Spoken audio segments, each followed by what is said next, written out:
Do you know that I am one of the more popular persons in Armenia? I have a street by my surname, Kochar, right? You have a street by that name. I am Kocher. Yeah, so I am a popular guy in.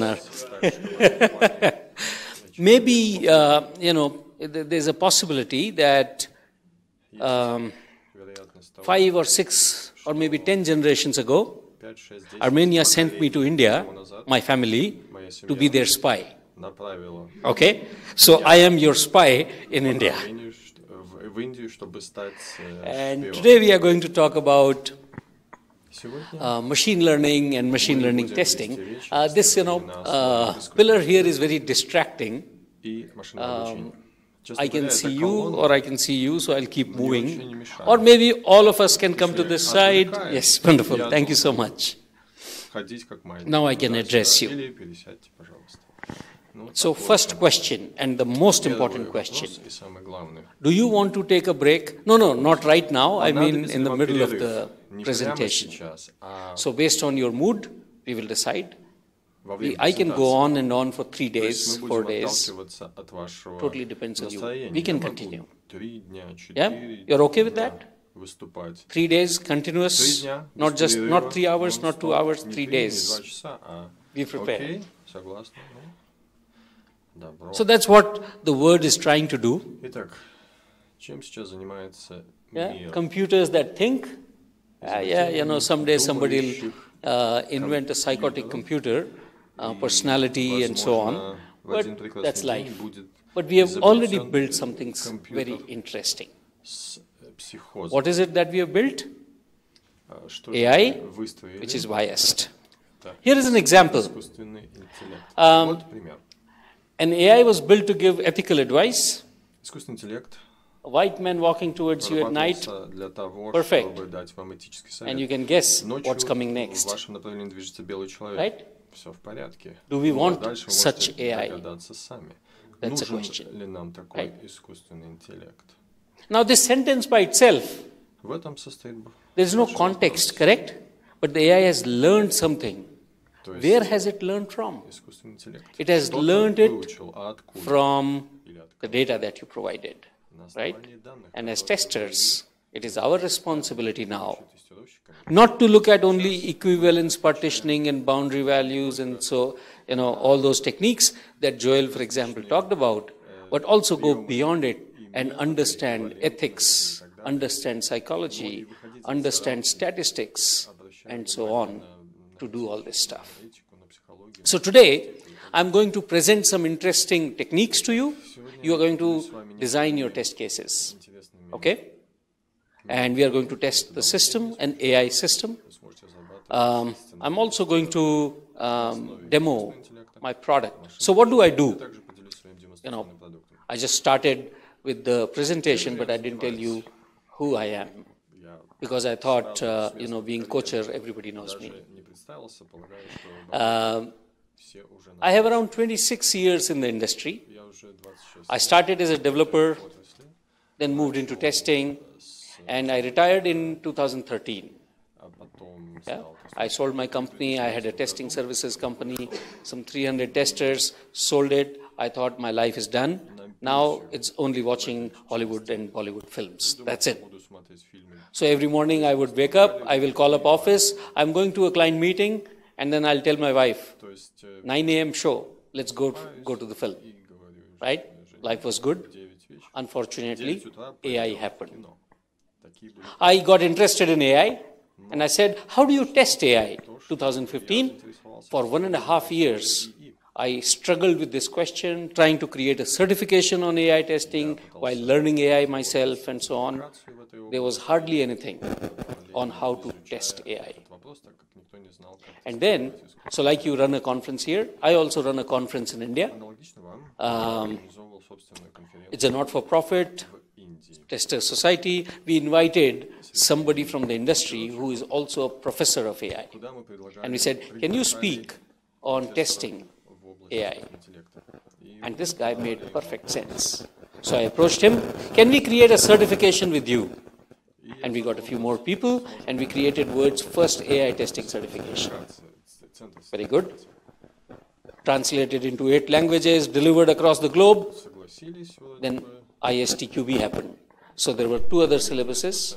We combined together and created ISTQB's AI syllabus. Okay? Now, why am I telling you this history is that a lot of people do not care about AI testing. Not because they don't use AI or they don't test AI. What I mean to say is CTOs, data scientists, senior data scientists, when you tell them, oh, where is independent testing for the models that you are creating, they say, why do you need to do independent testing? Why do you even need to test it? Testing is built into AI.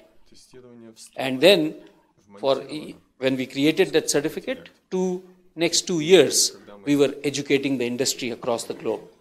Fortunately, now people have begun to realize that our models are not perfect. They need to be tested. So that was the time in 2019, I thought, let's do one more thing. Have an AI testing services company. A company that does only AI testing. And we'll do research. We'll come across a lot of different types of AI use, different types of AI models, and we will create new theory. We will do research. And after 8 or 9 months of doing the same kind of testing again and again on AI, we realized there is a need for a product. And so we created a product for testing AI models. So what I'm going to show you today are general techniques, and you will find them in the ISTQB syllabus.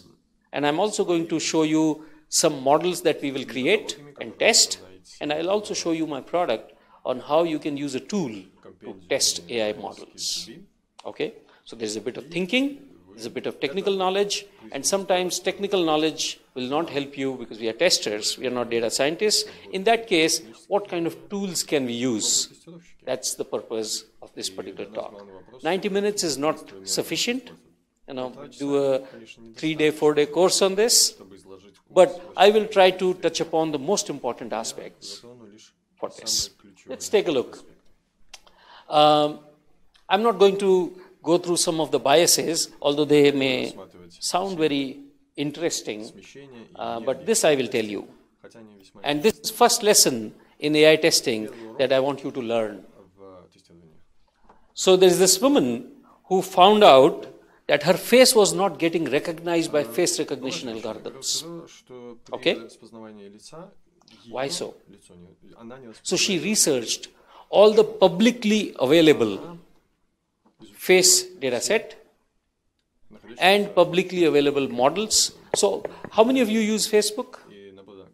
It is able to recognize you, correct? You don't need to tag your picture, this is me. It knows this is you. And if somebody else posts a picture of you, it informs you that, you've been found here and so on. So how many of you work for Facebook? You all have worked for Facebook. Initially, yes, with no salary. Initially, when Facebook told you, please tag yourself, put your name and name of your friends, you thought this is a nice thing to do. Now anybody can look at my photo and say, oh, this is this, and this is this. We didn't know that Facebook is collecting data. If they put human beings to do that activity, it would need them hundreds of thousands of people working 24/7 to collect that kind of data. And then they released a feature where he said, we have found you. Is this you? No? Okay, if this is not you, tag yourself. So now your algorithm was not working well, right? It was working, but not well. So what did you do? You provided more data. Wherever it was not able to recognize your face, you provided more data. And then the algorithm grew, became better, and end of the story. So you kept working. Now this is an important lesson, which is an AI application need not be perfect. An AI model need not be perfect when you release it. Because if you release it and people start using it, you get more data, which you can use to train your system better. So training is the key. And what does training need? Training needs data, and this lady found out that majority of data available publicly was 75% male faces, 25% female faces, 80% white faces, and remaining 20% all shades of, the rainbow. So, except for white. So, green, black, blue colored faces, how many? Only 20%. So, she tried with white male faces, 99-point-some% success rate. She tried black female faces, between 60% to 80%. So, you can clearly see if you do not have sufficient data, sufficiently diverse data, then your AI model will not work well. Lesson number 1. You need data for machine learning. You need diverse data. It is not the volume of the data that is important. That is important, of course, but you need diversity in your data. Okay? So, what do you see here? Stop sign, correct? Well, you also see some interesting rectangles, black and white. Nobody can accuse us of bias. We have both black and white rectangles here. Well, when an AI looked at it, instead of recognizing it as stop sign, it recognized it as 45 kilometers an hour.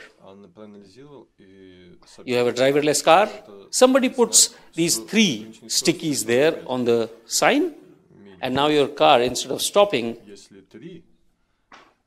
goes and some other car hits it, or your car hits some other car. These attacks, they are a big problem. So you need to test for those. So we'll see how to test for those. But first, let us understand what is the difference between an AI system and a conventional system. In a conventional system, people write programs. How many of you have written a Hello World program in any language? All of you. Wow. Okay. You provide data, you get your output. That's how the world works, correct? No other way it can work. Well, for machine learning based systems, you take the output, you take the data, you feed it to the system and you get the program. So it is turning the whole conventional wisdom on its head, correct? But this is what machine learning is.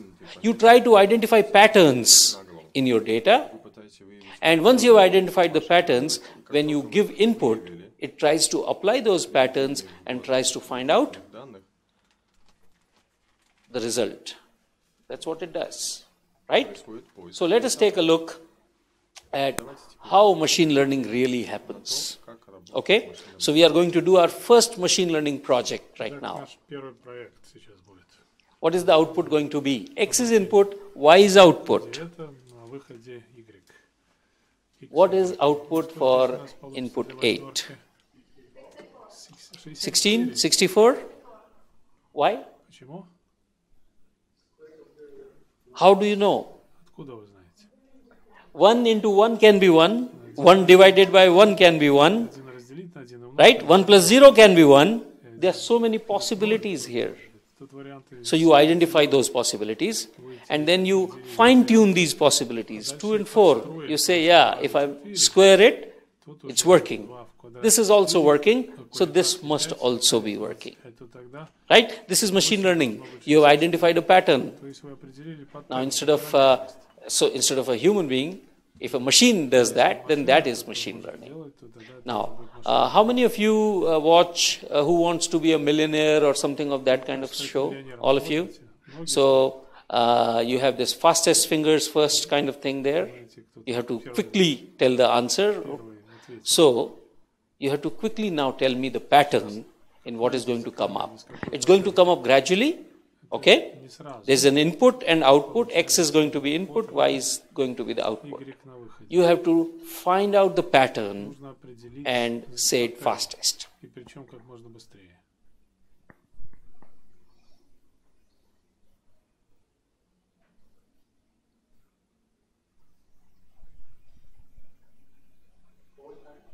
Yeah, so 12 divided by 4 is 3, 24 divided by 4 is 6, 36 divided by 4 is 9, and 52 divided by 4 is 7.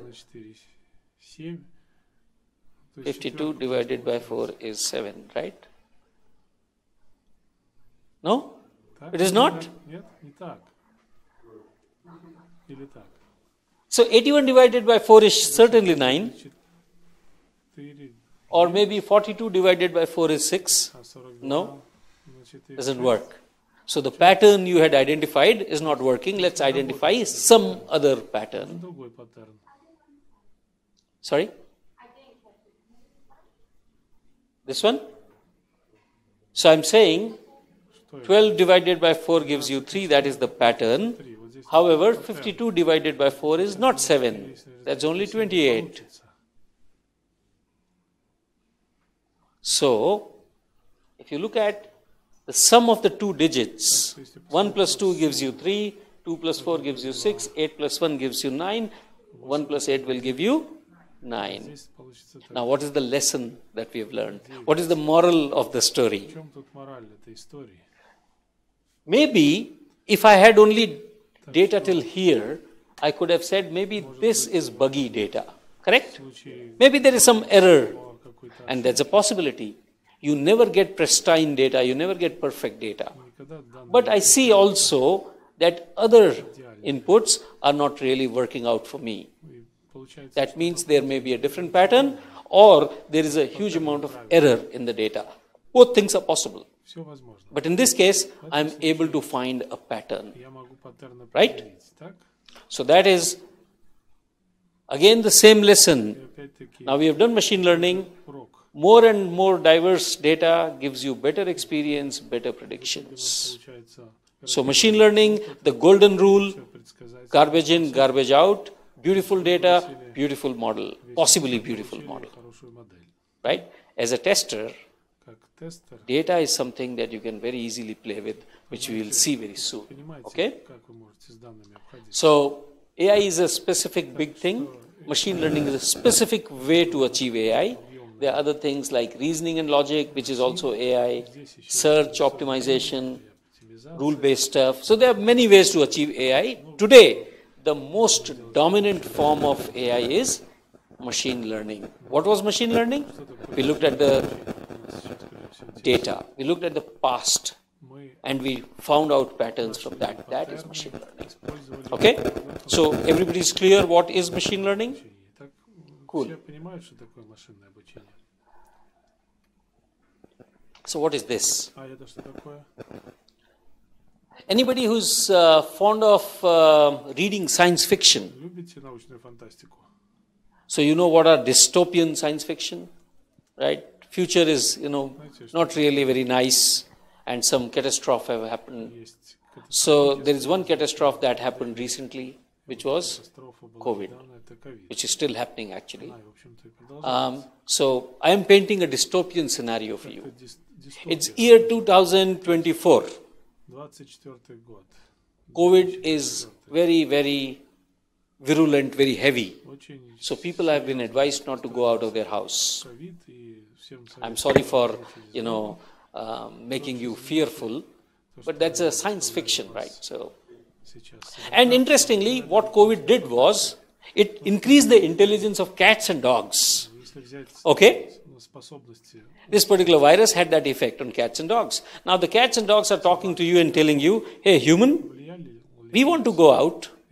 We want to enjoy going to restaurants. So the human being says, okay, but then, there is limited intelligence here. So I'm going to put an intelligent system in the restaurant. It will take a look at the picture of the cat or the dog, right? And if it's a cat, it will serve cat food. If it is dog, it will serve dog food. Okay? So the program is very clear what it wants to do. Now that is the only requirement that have been given to you, and now you go and create your machine learning model, and you want to test it. So let us do that. We are going to now create programmatically.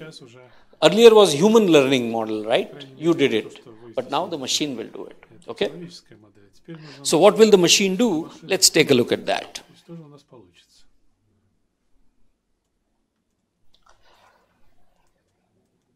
So I have this URL. All of you can, after the class is over, you can go here and take a look. teachablemachine.withgoogle.com. And I have chosen an image project there, and I'm going to create a machine learning model. So what did we do to teach our mind? We provided it with data. So we are going to provide data, and I have provided cat and dog samples. And I'm saying, please create a model with these images. So these are sample images. These are what dogs look like. These are what cats look like. Please learn from it. Okay? So I have not done anything else, but now I'm going to train the model. Please pay close attention. I'll not get into what is preparing training data and so on. Let's not worry about it. Let's not worry about anything else other than this. And now you have a cat or a dog or maybe a mixture in front of you. Are you a cat person? No? Are you a dog person? Yeah? I don't know what I am. Right now it looks like I am half dog almost and half cat. I'm not a human being. So guys, I'm sorry you've been tricked. You came here hoping to hear a human being, but you are... What kind of a model is this? Anyway, let us test it somewhat. Okay? So how am I going to test it? I am going to provide some sample images. These are the images I have already downloaded. And let us try to find and test it by putting a dog here. What does it say? 100% dog. This is a proud dog, 100%. How about this one? 100% dog. Really wonderful. 99% cat, 1% dog. There is a bit of gene mixing here. All right. How about this dog? Oh my God. Sorry?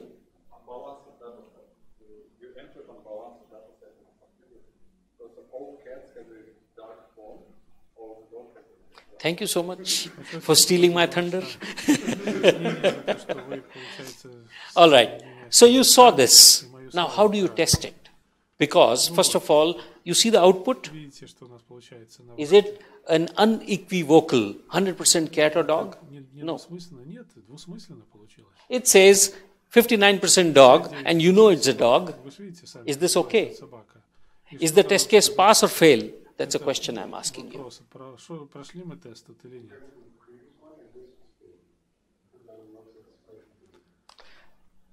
But that is machine learning.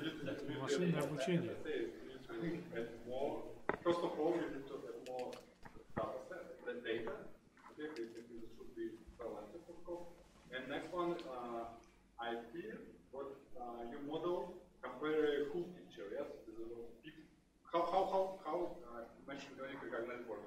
It compares pixel by pixel, but people do not compare pixel by pixel. We are able to find dot on this picture, yes, and content, removing background. So, what is it that you were saying?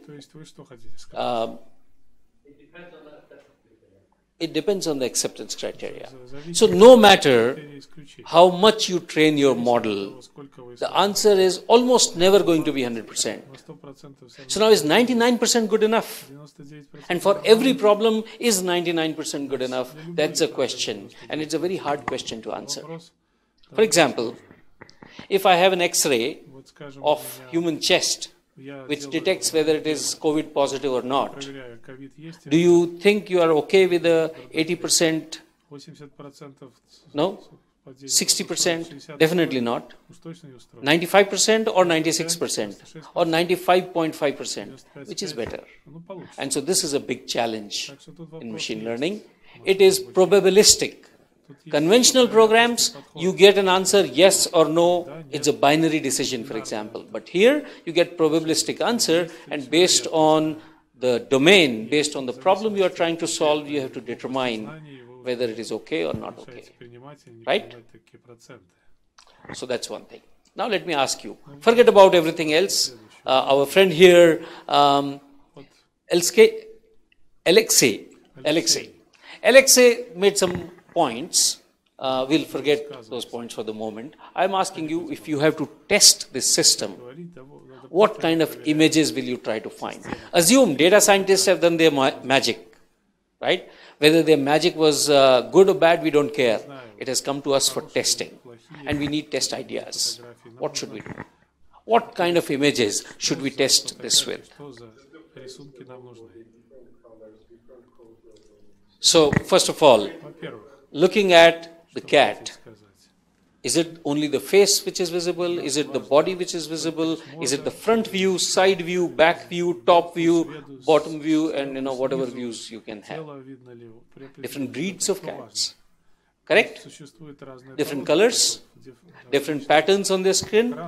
Anything else? Now try to remember what Alexei said.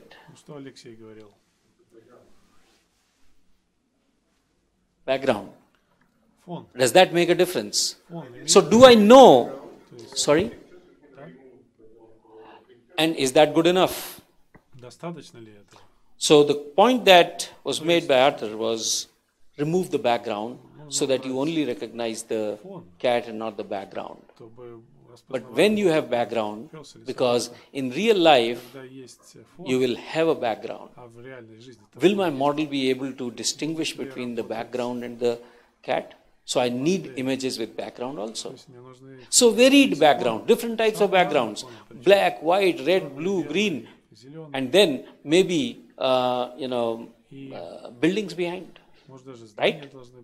Maybe forest, maybe dumps or dumpsters, right? That's where a lot of time cats are found. Anything else? Think about test cases. What kind of cat images will you get?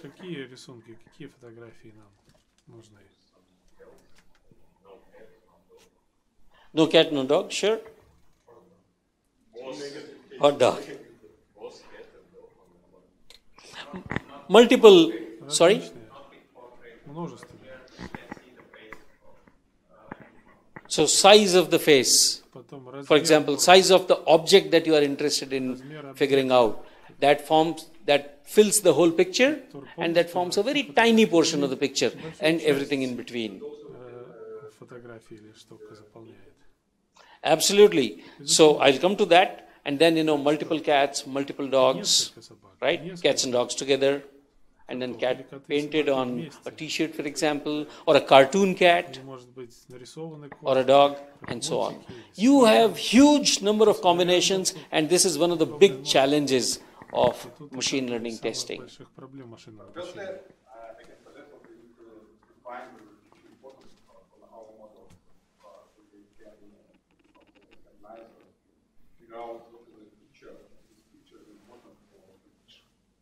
Yeah, we'll come to that.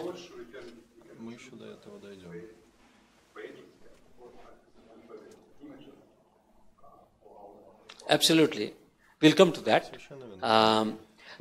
But by now, you would have understood that there's limitless data that is possible for you to test with.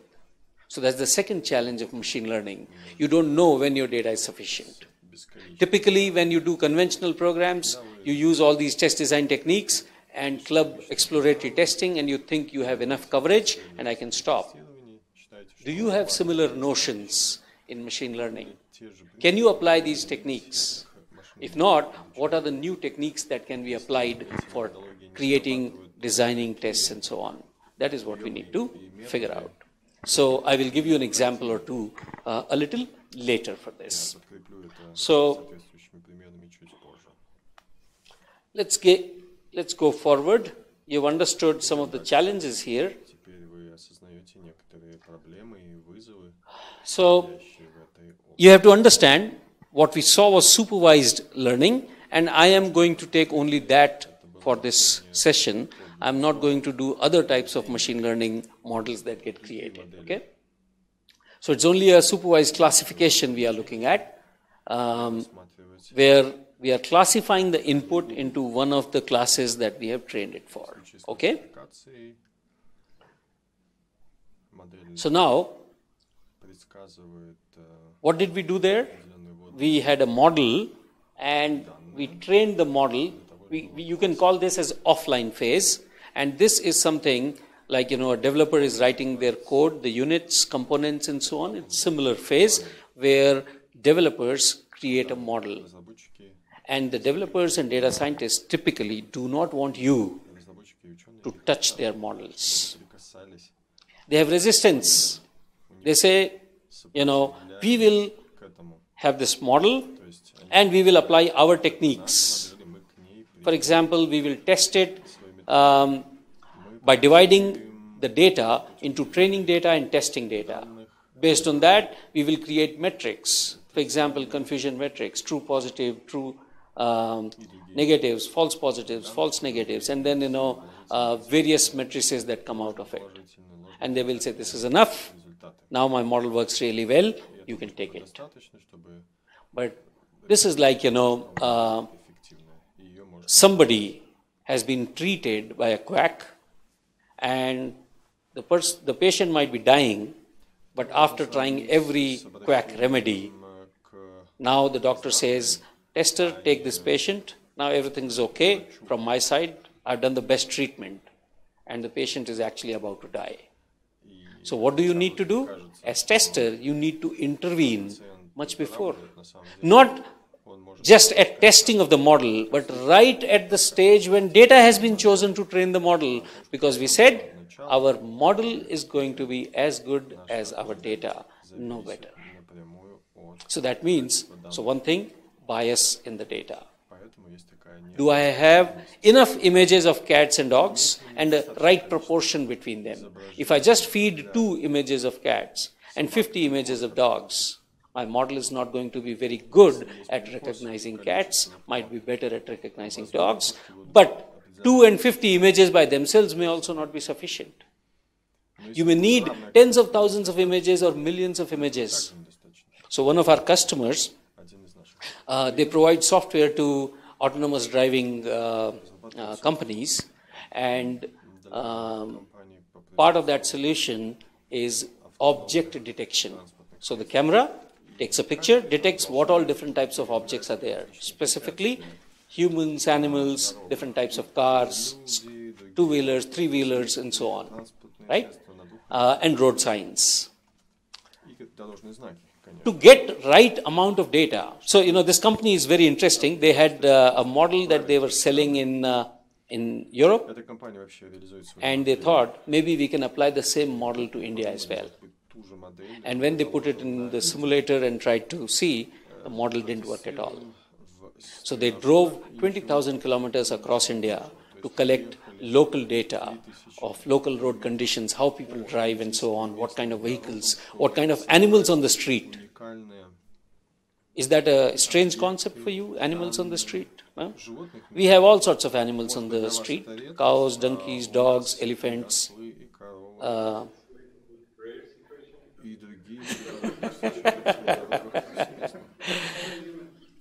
Sorry? Yeah, exactly. So, what I'm trying to tell you is that it is when the data is, being looked at, that this is the data I'm going to use for training, at that point of time, testers should come in and say, you are missing this type of data, and this type of data, and this type of data, and what about that one, and what about this one, and so on. Right? An important thing. Okay. So where do we test? Now, I'll just quickly tell you, an AI system typically has AI components and non-AI components, right? AI systems do not exist in isolation. There's no simple, pure AI or ML model that exists in isolation. You have some bit of conventional programming. For example, when you ask Alexa to do something, do you think it is just the model there?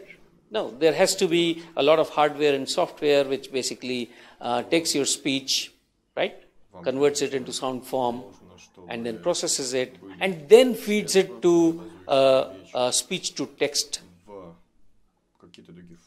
ML model, right? And then does a lot of other things. So AI does not exist by itself. So we don't need to worry about the non-AI component, generally speaking. Conventional testing will work. Today we are focused only on the AI components.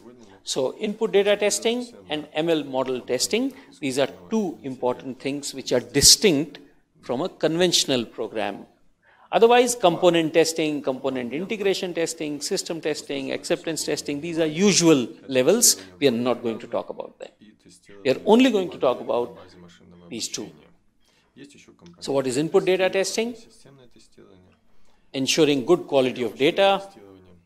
Data should have been reviewed. Data should have been tested for bias, and there are statistical techniques available. You might want to do exploratory data analysis. Now, if you remember the cat and dog exercise that we did, where we put some images, it said preparing data. You remember that? There was a dialogue, or there was a message that had come up. So if I gave an image which was in JPEG format and X by Y number of pixels, do you think my model is going to consume that just like it? No. I would reduce. Chances are that I will downsample my image. Why would I do that? Because the larger my image is, more processing power it needs, and processing power is very costly. Right? It's not the CPU, but the GPU that is required. And so generally you try to go with the minimum sample size that you can go with, unless you are really rich and you can afford, powerful GPU machines and so on. We are not. We run huge GPU builds, so we try to reduce the size. Now, if you do that, that is one example of some change that you have done. Now, typically, you would also convert the image into a square image instead of a rectangle, right? And you may do a lot of other things like blurring it using a Gaussian blur, for example, and a lot of other things. So this is called as a data pipeline. You massage the data into the right format for machine learning model, okay, so that machine can learn and create a model. This is called as data pipeline, and you need to test data pipeline also. That is where, as a tester, you can actually suggest, because developers look at happy paths. As testers, you can look at corner cases, right? That's the whole idea. Okay. Now there is something interesting which we have not yet touched upon, but the last bullet point is important. How does a machine learning project typically work? So your data scientist, for example, would maybe write some Python code, call some Python libraries, transform the data. And this is good because the data is now in the format in which I need it, and I feed it to a framework like TensorFlow and basically get my model. So this is all good. However, in production, when I have large volume of data coming in, maybe this Python code is not scalable enough for me. It's not fast enough for me. So people then could write the same code or maybe different code in, say, C++. And that means the transformations in data that are happening are same, but the code is different. So you need to test it for production. That is something that I have often seen testers missing. But these pipelines may be different for training and different for operational work. Okay? So just keep that in mind. Then ML model testing. So you need to have, so there are two types of performance criteria. Now, the moment I use the word performance, many people start thinking about response time. What else do you think when you think of performance?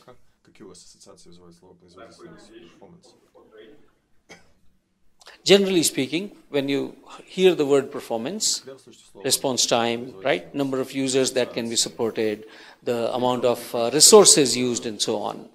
So that is a non-functional performance, but there can be functional performance things as well. For example, how accurate is my model, right? What is the precision? What is the recall? right? So these are things that you can look at. So I'm trying to distinguish between two different types of performances. The functional performance and the non-functional performance, which is the usual thing. So let's take a quick look at it. Non-functional, such as speed of training, right? How much time does it take to train? Any idea how much time does it take to train a model? Take a guess. Yeah, of course. I never want to hear this from testers. It depends, because all testers are always giving an answer. It depends. But take a look, take a guess. 1 day, 2 days, 3 days. Sometimes maybe a few minutes. Yeah, but yes, it was less than a minute. Yes, very true. So there's this security company. Somebody I know is managing director of that company, and hence I know internal information. So I'm not taking the name of the company. They built their security systems from ground up using only AI. So they were not a conventional security company, and they're doing extremely well. So I asked them, what kind of machine learning do you do, and how much time does it take for you to train your model? They release one model every quarter. It takes them 6 weeks of training the model. Just imagine, half the time when they release the model in one model quarter, they take 6 weeks to train the model. They have terabytes of data every quarter which is coming in because of all the new incident reports, security threats that have emerged, and logs and so on. Now, just imagine, something goes wrong. Your 6 weeks of effort all gone in one shot. So they keep, and look at the cost of training the model. So they keep trying to reduce the training cost, the training time, and from 6 weeks they have come to basically now 4 weeks in 2 or 3 days, and that's a big thing for them. So question is, as a tester, are you responsible for testing it? Probably not. It's the data scientist's responsibility who's training it, but you should be aware how much time it takes. Speed of prediction is definitely something that you are interested in. How quickly does it predict? And when you have large number of predictions being made, a lot of cloud scalability and all those pictures come, all those things come into picture. Meaning, I would have my ML model, I would have it on maybe as part of different Docker containers, distributed with a load balancer, and when the response time goes down, maybe I need more instances and so on. So there is a huge amount of that kind of testing for production that is required. Again, that's something that most of the time people ignore when they are doing machine learning testing. They are focusing only on the prediction part, not on these non-functional aspects. Then there are issues like adaptability, transparency, and we will discuss those a little later. Right? Let's ignore this point. Determine whether the choice of framework, etc., is optimal. Let's forget it. We'll need to go too deep into too many topics to discuss this, but this is important. I'm sure all of you understand what is statement coverage, decision coverage, branch coverage, and so on. And it's considered a very good thing to do, right? Especially for safety critical systems. Anybody who comes from automotive industry? No? Safety critical, any type? So what do you need to do? If it is ASIL level 4, for example, you need to do MCDC testing, full coverage, right? Is there something like coverage in machine learning? So if we had more time, I would show you how models are created, different algorithms, but just take it from me at this point of time that for neural networks, which is some of the most common type of machine learning that gets done today, there is a notion of coverage, although not very popular, not very widely used. So there are some studies which show that coverage helps, but there are not sufficient number of studies that have been done. But if you are in safety critical, for example, driverless cars, it's a good idea to do that coverage, and we will see how to do this coverage. Okay. So what I'm showing you is now the life cycle of machine learning projects. It's a modified life cycle, good for our purpose. May not be 100% accurate, may be missing some pieces. For example, what is the problem we are trying to solve is missing. But that's okay, we don't care. There is a problem, we are trying to solve it using machine learning, we have determined it can be solved, maybe. First thing is acquire the data. Where do you think we acquire the data from? Sorry? Everywhere meaning? Give me a few specific examples, please. Customers, okay. So for example, I'm trying to find out what is a nice tweet, what is a bad tweet, what is a political incorrect tweet, and so on. I have so much data available. Sorry? Sure, but you need data for that, right? Statistics is of some data. So in this case, data is publicly available and I can extract this data. Just before this class, our friend here was talking about Slack data which was downloaded into MongoDB and so on, right? So this is an example where private data can also be downloaded, right? You could go to Google and search, for example, all the cat and dog images.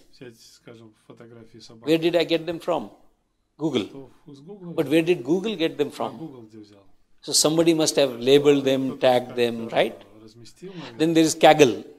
Kaggle is a place where people do machine learning models. So companies come, they give a problem statement, they give data, and they ask people to create models. So you can go there. There are many open source databases also available where companies have open sourced their data. Right? I never thought that people would open source the data, but that's also a possibility.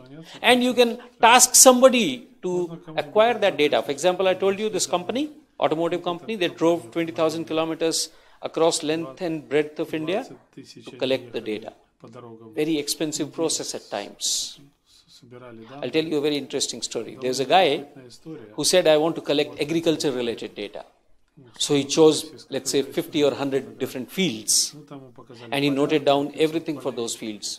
Which crop was sown, when it was sown, how much, and he would go and take pictures of those 50 fields, maybe 100 pictures per day or per alternate day for a number of days. And he did that for 1.5 to 2 years.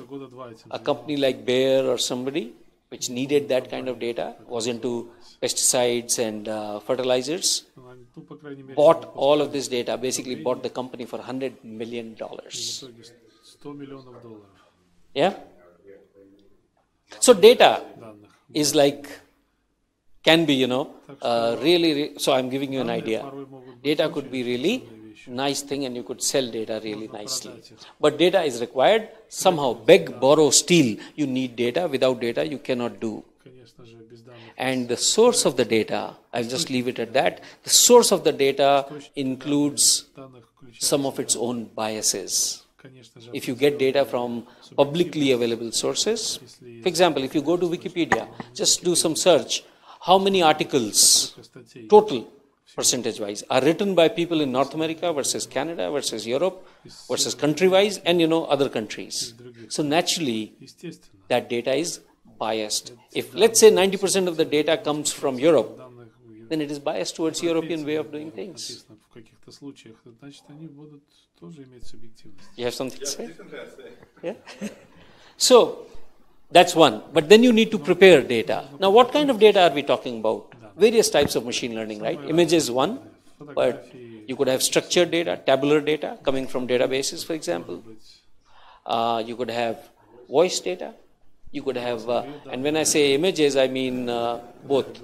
So it's vision data, images, videos, whatever. Text. So natural language processing and so on. So there are a lot of different types of things that can be done. Each data type needs to be processed differently, and you can support here. After that, you create the model, and I recommend that you test here. There are people who might initially try to throw you out, not have you touch their models. You have to acquire the skills to test here. Here you will definitely test, because once the model has been created, you integrate it with the rest of the system, deploy it, and then test it. Okay? So a lot of scope for testing. Offline, online. What is offline? Real data coming real time is not being handled here. I'm just training a model, so I may make use of real data, but it's not streaming real, right? And I create my model and then deploy it, then of course I'm exposed to real data, and you might find very interesting bugs for various reasons. Okay? But now let's take a look at specific type of tests that you need to do for machine learning. So I'm not going to talk about equivalence, partitioning, and boundary values. I'm going to talk about techniques and methods to do testing for AI systems. In one of the SQA conferences, I had presented a session on linguistic analysis-based method, and I will show you something on that. But if you want to know more about this method, maybe I can give you a URL, because a past SQA talk is there on YouTube, and you can actually watch it. Then there is an interesting type of testing called metamorphic testing that can be done. You might also do back-to-back testing, coverage that we talked about, and adversarial attacks. There are more types of tests, for example, privacy attacks also. So we will take a look at all of these. Some of them you may not be in a position to do. To do adversarial attacks, you need a lot of technical knowledge, or you need tools. Similarly for coverage. So let's take a look at each one of them. What's the time? You want to take a break? Let me know, please. Otherwise, I'll keep. Thank you. What do you see here? So let me give you a background. Okay. One of the decacorns. You know what's a decacorn? You know what's a unicorn? A decacorn is 10 billion plus, right? So one of the decacorns of India is our customer. I'm not going to name them, but just by saying they are decacorn, they are the only decacorn startup in India. Probably not only, but in the education field, there's only one. They have a very interesting hardware device. So they designed this hardware device themselves, a tablet. And we tested the hardware, we tested the embedded systems, then Android OS on top of that, so we tested that. And then their application, we tested that, and a machine learning model on top of that. So we tested everything from here to there for them. Now, usually, you have a front camera and a back camera, correct? This tablet has two front cameras. One at the top, which is looking down, and one at the bottom, which is looking up. So when you place this camera, this tab, on a table, the down camera is looking at your face, and the top camera is looking at the table. Anybody has played Snakes and Ladder? You heard of the game Snakes and Ladders? Yeah? Do you know, by the way, where that game originated? India. That's why I took the example. So, if you put a Snakes and Ladder game on the table, the camera looks at it, does, it's a machine learning magic, recognizes it's Snakes and Ladder game, and brings up Snakes and Ladder game. And now, you can play on the desk. You don't have to touch the screen. And the camera plays, the tablet plays with you, without you touching the screen. So basically the idea is take people away from, tablets, virtual world, make them do things in real world, but use technology. So very nice idea. And we were supposed to test this, whole system. Initially, when they were doing it themselves, what happened was they would create a model, put it on the device, test it. Every day testers would find 10, 15, 20 different cases where the model didn't work well. Then they would send it back, and this would be done by trial and error. There was no thought process behind it. Break in 15 minutes? Okay, sure. So now what happens is, they came to us and said, how do we test it? Because every time we go back with 15 images or 10 images and we train our model and then, give you a new build, this is a never-ending process. What can we do to do it in a more methodical way? Okay.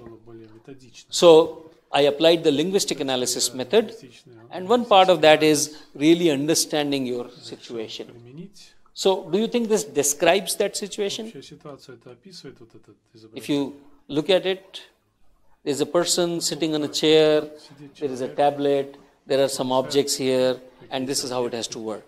Now you might wonder, drawing a diagram or a picture, what has that got to do with testing? Right? So the linguistic analysis method is very simple. I'll not get into the details, but the thing is, you identify what is of your interest and what are the properties of that thing. For example, what is of interest to me is also this table surface, right? Because the camera is looking at what is on the table, so it is also looking at the table surface, in addition to the object, which was, for example, snakes and ladders, or the Rubik cube, or a book that has been placed. And so if you place a book of a standard, let's say 7, with physics in it, it will bring up appropriate physics-related content. So it will take the picture, scan the text, right? Extract the text out of the picture, and then it will do a search in its database and figure out which is the right content to show to the the student. And show it. So what is of interest to me? The object that is placed here and also the surface on which the object is placed. So that's why I've shown a table here. Now, if this tabletop is of interest to me, what could be the properties of tabletop? It could be solid color, one color only. And what colors? It could be any color, right? White, black, blue, green. Okay. What else? Sorry?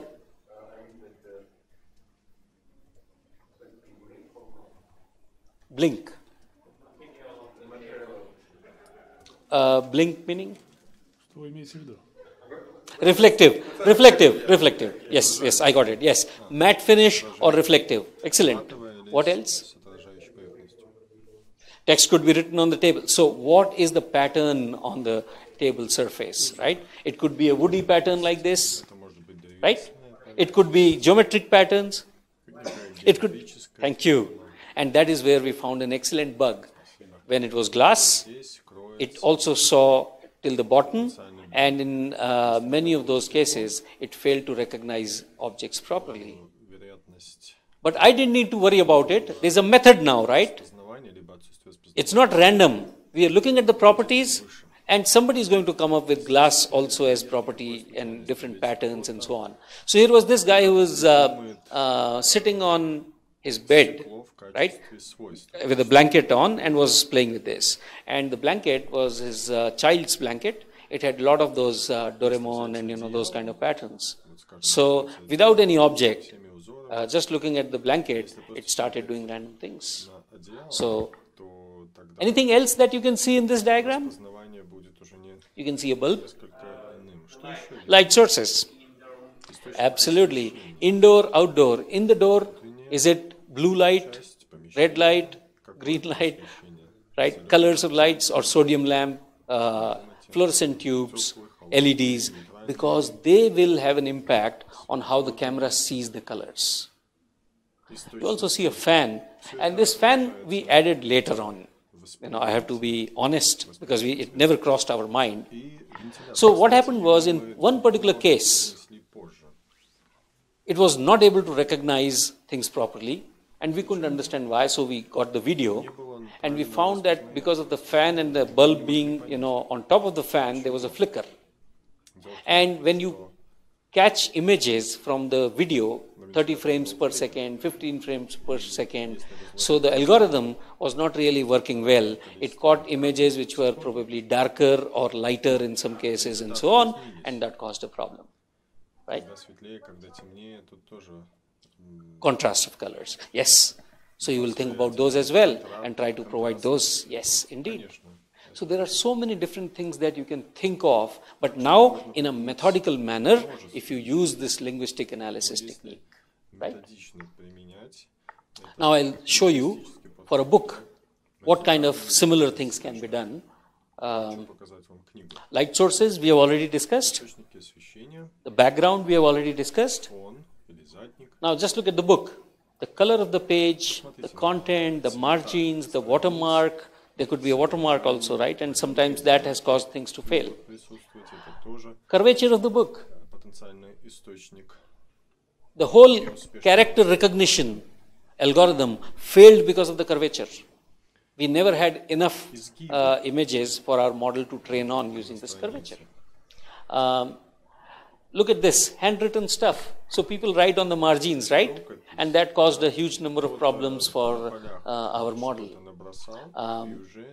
Food stains, oil, text show through. What is text show through? So you basically have a text on the previous page and there's a bleed on the page at the back, and that caused a lot of problems. So basically we are trying to figure out what all data can we think of which we should acquire to train our models. We talk of images, so size, format, color, pixel density, size, channels, intensity, contrast, brightness. There's so many things that you can change. And you will find more interesting things later when we talk of metamorphic testing. For example, if this image, what you are seeing right now, works, if I take a selfie, it's flipped. Will that also work? And in many cases, the same image, right? It's just a flip. The original image works okay, gives a high degree of probability of being something X or Y class, and you flip it and the probability falls. So that means the same image can actually be flipped very easily, inexpensively, and the same data can be used for training and you'd get a better model and so on. Camera characteristics, shadows, dark spots, creases, crinks, uneven darkness of text. These are some of the interesting things that we found works. And all you need to do is visualize. Visualize, figure out the properties of the properties, and then sky is the limit. So then I create an Excel sheet like this, where I have the objects and their properties and the sub-properties and so on. And that helps. Remember, the moment I said object to be detected, it could be my Rubik cube, it could be cat or dog also, right? So if I have done it once, chances are I'll need to do only incremental work after that. So you can create a dictionary of all such common things and they can be very helpful to you. Then comes what is called as metamorphic testing. Metamorphic testing, like this technique, linguistic analysis technique, I developed it in 2003. 2 or 3 around that time. Was very useful for me for quite some time. Unfortunately, then interesting things started to happen. Full stack tester, DevOps, right? People who code, and so testing became secondary. Can you code? Do you know automation? I know all that, but I don't know testing. That's okay, doesn't matter. All we need is people who code, because on our DevOps pipeline, we need to put some tests that can be automatically run. How good they are, nobody cares. Unfortunately, that is the situation today. So, metamorphic testing and linguistic analysis method, both were born around the same time. Nobody used metamorphic testing. Very few people use linguistic analysis method also. And I thought life of both these is over. But then came machine learning. One of the big problems in machine learning is lack of oracle. So what's an oracle? Yeah, source of truth, right? It's a source of truth. Of course, it's a database also. It might be a company you want to work for and so on. Oracle in the matrix, right? Predicting the future. So essentially, when I run a test, I get an expected result. I get an actual result. I compare it with the expected result. The expected result is coming from the oracle, right? In machine learning, we have a serious problem of oracle unavailability. For example, if a cat and a dog both are there in the picture, and my classifier is a binary classifier, right? Cat or dog, can't be both. Or if it is both, then 50-50, right? What do I do? How do I take a decision? As a human being, maybe you can take decisions, but I have no oracle which will tell for every image what it should be. Right? So that's a serious problem. That's a serious problem in machine learning, which means I need to work without oracles. So how can I work? So let me give you an example. If I have two 10-digit numbers and I multiply them, is it my phone? No, definitely not me. So if I have two 10-digit numbers and I multiply them and I get a big number, is it correct or incorrect? So I say, looks big enough, must be correct, right? How do I test it? Calculator. Yeah. Unfortunately, let's say there is no such calculator, slide rule, logarithmic tables, nothing are available. Now what to do?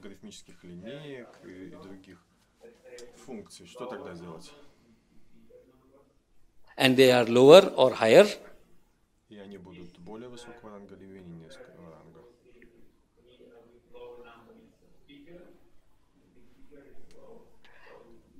Then there's a but. Okay, so that's a very qualitative way of doing testing. Looks bigger, but I want to know really whether the calculation is correct or not. So maybe what I can do is, I just increment one of the numbers by 1 and I get the result, and I take the old result, add the number which I incremented by 1, and my output should be the same. Correct?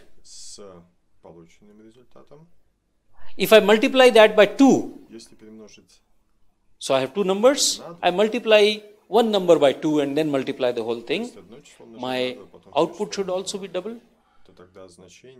Correct?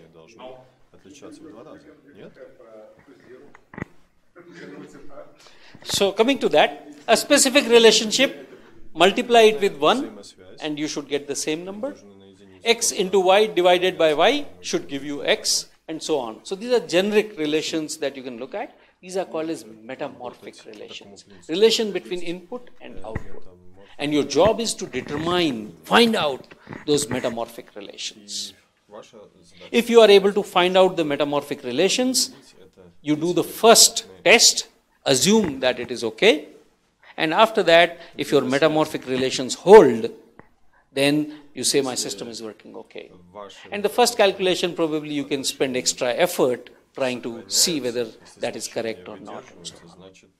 So what is metamorphic testing? Trying to figure out the relation between input and output, and accordingly changing the input and checking what is the change in the output. An example, sin x equal to sin pi minus x, right?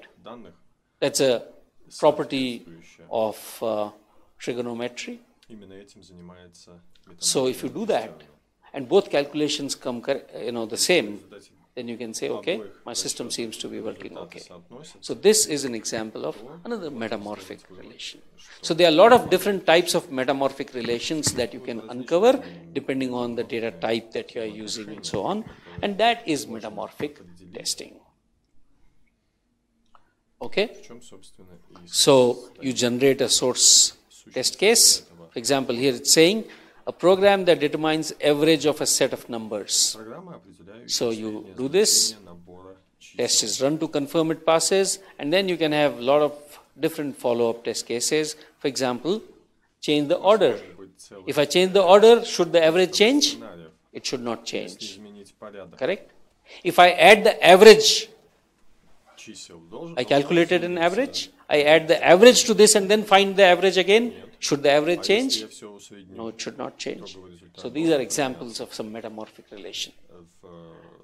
Okay? So metamorphic testing can be done. Now, so what is my own experience with metamorphic testing? So this is a research paper. A lot of people say, oh yes, metamorphic testing, really good. The best way to do ML-based testing. I can tell you the following. First of all, there are hardly any tools that do metamorphic testing. You have to uncover the metamorphic relations yourself. They are not very easy to uncover, right? So that's a big challenge. So while theoretically metamorphic testing looks very nice, practically the number of tests that you can generate in this way are relatively limited, right?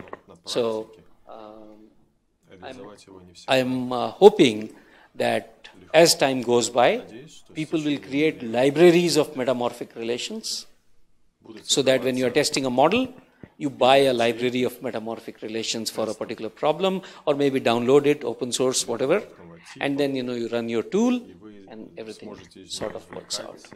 So we have one such library in our tool. That's why I'm saying that I'm hoping that we will have more of these.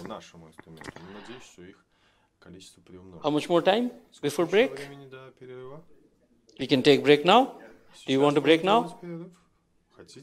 If we are, if there is a small amount of danger that we will, the people who go out won't come back, then I'm going to lock the doors. Otherwise, we can probably take a 10 minutes break and come back. It'll make us more attentive. All right. So, what's the time? 15:13. So 15:15. If we assume the time to be 15:15, maybe we can take a 15 minutes break, and 15:30 we can come. Is that okay? 15 minutes later, 18 minutes later actually. All right? 5 minutes break? I'm good with 5 minutes. I have so much to speak. Thank you so much. See you in 5 minutes. Yeah. We are finishing after 15 minutes in general by our program. Why we need to have a break? Sorry, when are we finishing? After 15 minutes. Oh, excuse me. So we are finishing in 15 minutes. I thought I have 1 more hour. Where has time flown? I'm sorry.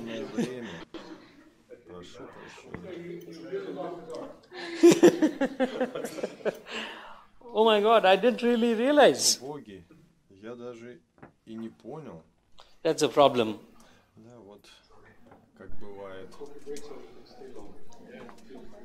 Sure. All right then, I will just continue. Sorry guys, I've never been so lost before.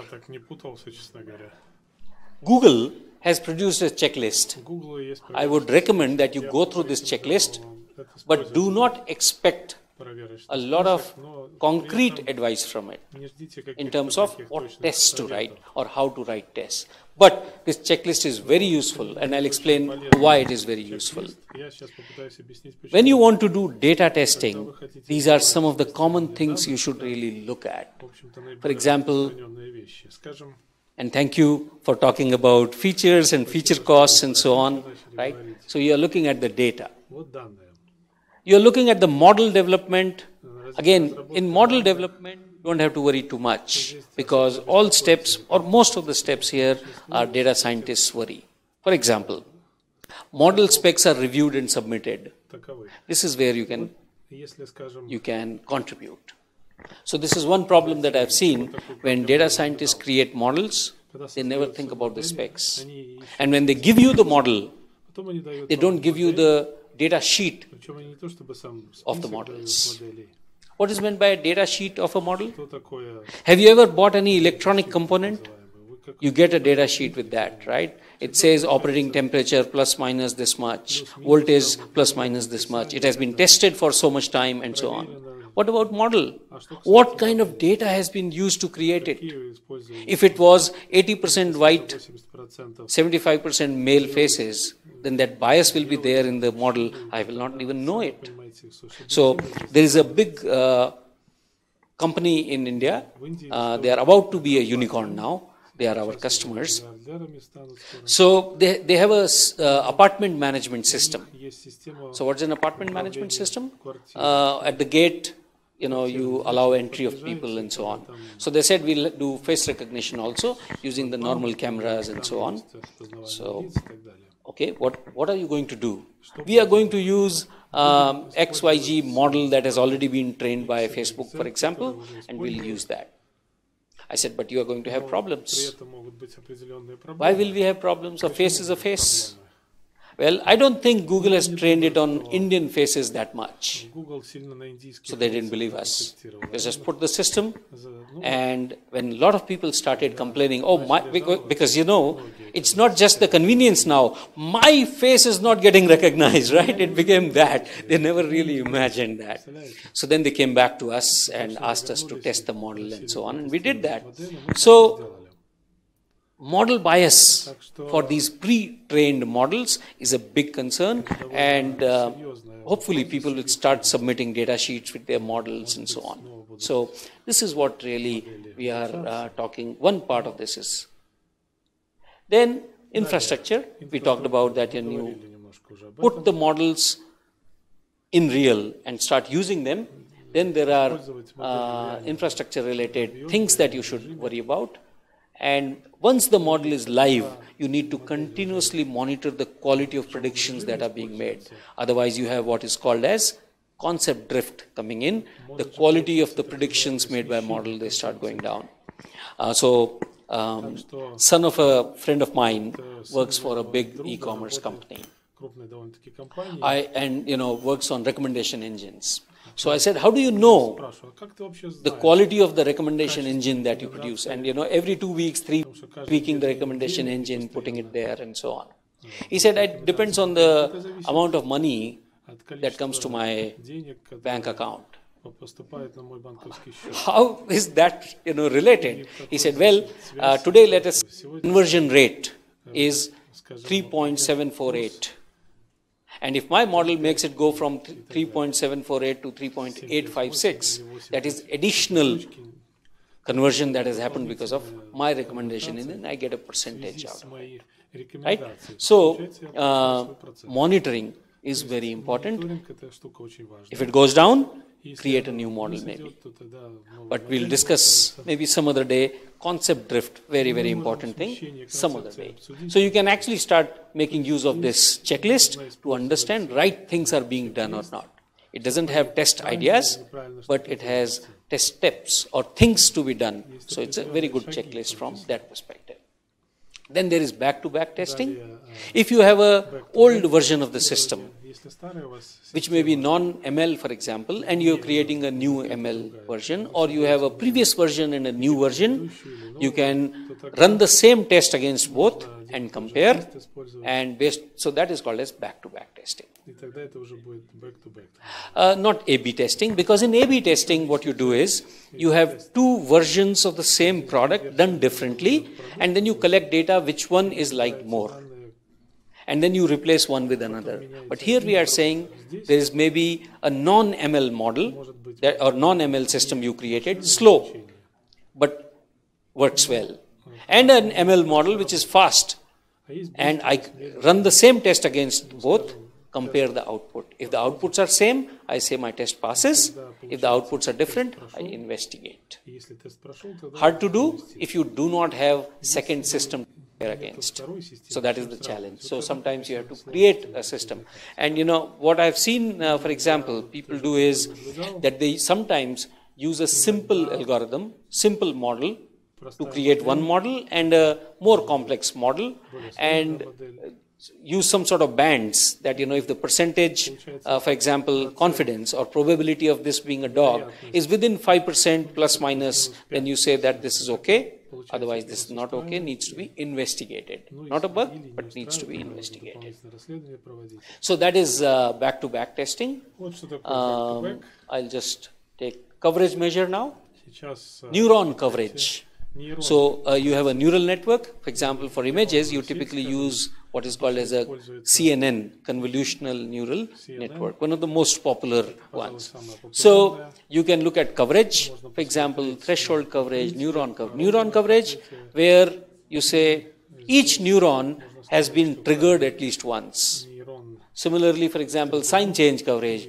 Every neuron has achieved both positive and negative activation value, and so on. So how do I do this?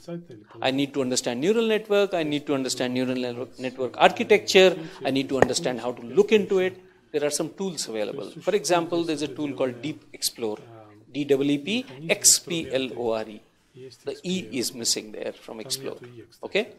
That's an example, but if you want to use the tool, sometimes it works, sometimes on some architectures it doesn't work, you may have to tweak it and so on. But good to do. Then comes the part of explainability.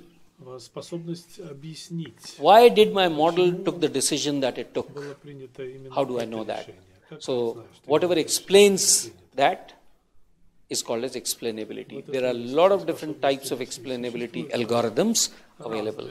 Some are model specific, meaning they will work on a particular type of model. For example, neural networks, or this will work only on a model created using decision trees or random forest and so on. So these are called as model dependent. Then there are model agnostic, where it doesn't matter what model it is, it will explain. Model dependent ones are the ones that are more close to the truth. But model agnostic ones, they have the advantage that it doesn't matter which model you are using, it is useful. So here, I'm trying to find out that this is cat and this is dog. Why is the model saying that, it is 80% there is a cat and, also 90% chance that there is a dog? Okay? It outputs probabilities of a dog and a cat both. So, I'm using a CNN-based neural network here, and this technique tells me all the red ones that you see, the darker red they are the pixels that led to the model believing that this is a cat or a dog. Because a machine doesn't see cats, dogs, and objects; they just see pixel values. So you need to have a lot of interesting stuff going in the back to figure out.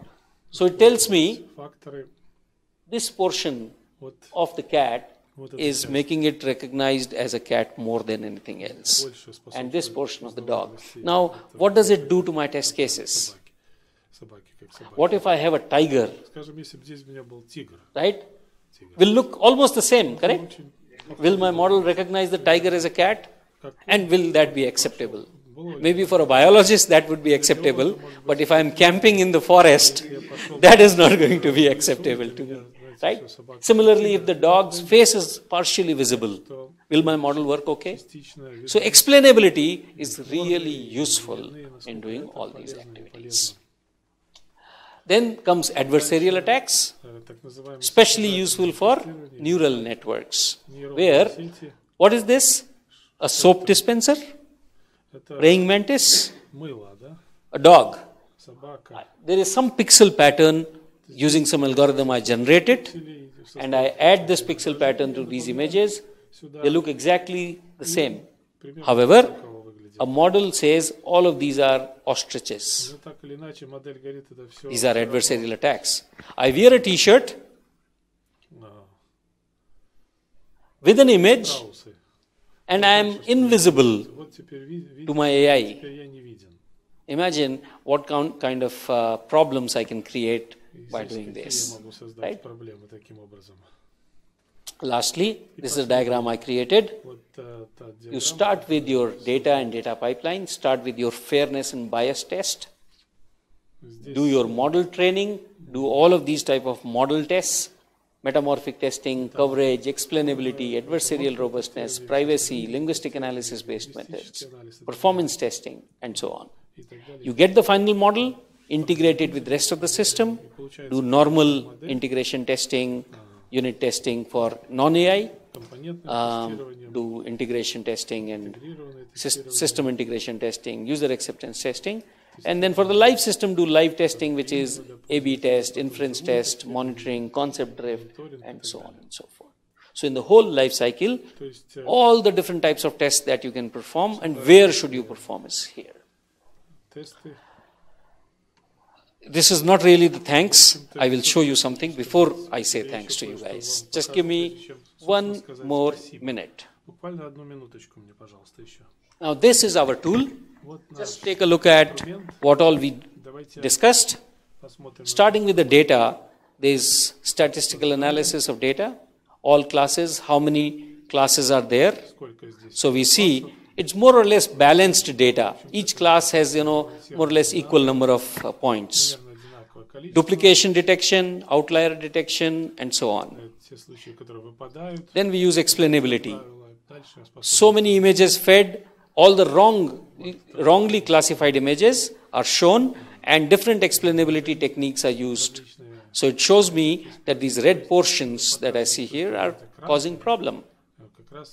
That means it can help me understand. For example, some of you said, remove the background. So maybe I need some images without the background for this model, which is right now thinking that this is not an elephant but a deer. For it to recognize as elephant, maybe I need to have more deer images without the background, because it is taking the background as the deer. How do I know that it is doing it? So I have so many examples. The next example is also the same. There's an elephant recognized as a deer, and I can see from the red pixel pattern that it is similar thing. A tree with, long tree with leaves, etc. is being recognized. So I can start forming my hypothesis of how my model is really working. So we have white box explanations, we have black box explanations, different types. Then we have attacks. Recognized as a horse, but then we do some pixel patterns, so there are a lot of different types of attacks that we do. And now it is no longer recognized as a horse. So using our tool, all you need to do is give the data and the model to the tool, and the model does everything itself. So you can see more of such attacks. Wherever it has failed, and black box attacks, then metamorphic testing.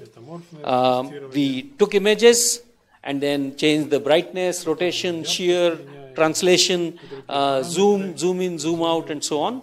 And interestingly, many of the images failed, and so you can take them back now, all the failed images, put them in the training data, train the model again, it becomes a better model. And then things like blur, contrast, occlusion, blackout, all of these things also get done automatically. And when we then train the model again, initially our model's accuracy was 0.746 or 74.6%. It increased to 87.2%, recognize the classes properly. Then you can also do model privacy attacks, performance testing, and so on and so forth. Same thing I would like to apply for object detection, for example. So this is a separate pipeline. You can see I'm detecting objects here, horses and so on. Again, I apply metamorphic testing, explainability, attack vectors, similar things, privacy attacks, and performance testing, etc. So in this way, so we have tried to implement everything that I told you about. We have tried to implement as part tool so that people can use it. Now with that, I end my session. Thank you so much.